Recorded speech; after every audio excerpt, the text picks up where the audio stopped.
Welcome back, ladies and gentlemen, to another HFY narration. Today, we will be reading The Empire Had Lost, made by u/WegianWarrior. Thanks for the writer's permission. The link for the story is in the description, and I hope you'll enjoy. Let's begin.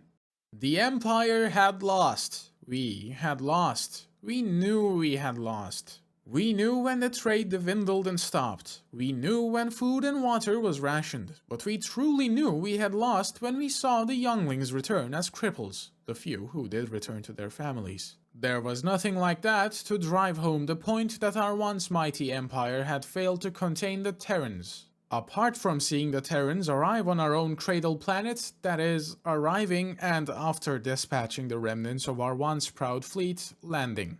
We saw big white Terran all-terrain vehicles driving through our cities. We saw white Terran atmospheric crafts flying overhead. We saw the small bipeds in biosuits surveying and documenting the remaining structures, while other bipeds kept an armed watch. We knew they were planning how to restructure the planet to suit their needs. We knew that everything from the biosphere and down to the crust would be altered. We knew because the Empire had done so countless times.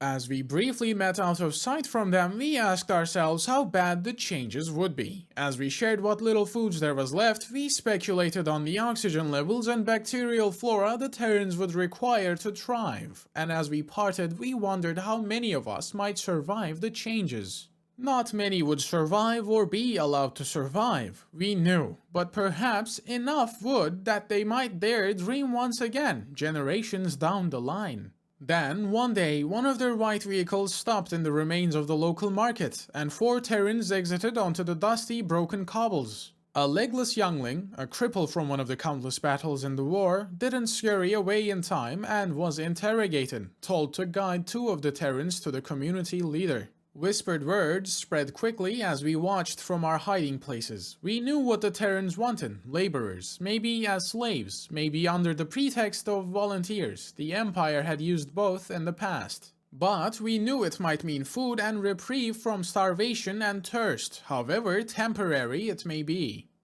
The elder slowly walked out to meet the Terrans, not wanting to be cornered in his dwelling like a trapped animal. He shivered in the sun, quills vibrating as he silently awaited to be told how many laborers our community would be required to furnish. How many of the few who remained would be taken away, never to return. The lead Terran stopped barely 2 arms lengths from the elder. The silent street became even more silent as we watched from the shadows, straining to hear.